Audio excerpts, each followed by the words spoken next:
Now this object is particularly special because it was never meant to be owned by the general public. This is a store counter display designed to sell toys to children at the height of the Great Depression.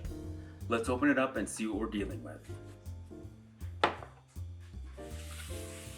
Just look at that eye appeal. The colors are bright and original. It looks like it was never used. Now, the display is put together by inserting these tabs into slots in the box body. But what we have on one side is one tab that's solid and another tab that's got way too much use.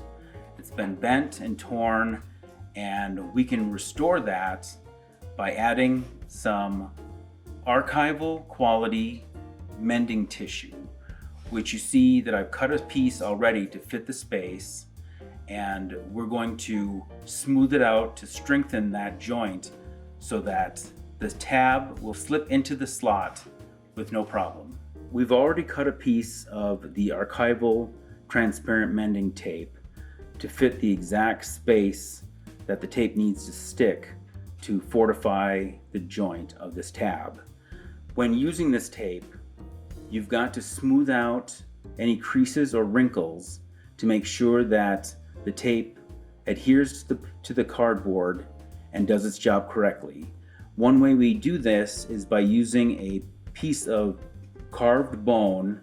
Some call it a fid, others just call it a pointer, and we use this to gently smooth out any wrinkles or air bubbles in the tape.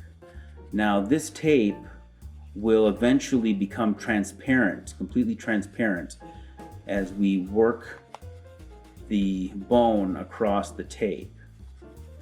Now you can use one piece of tape, which wouldn't be bad.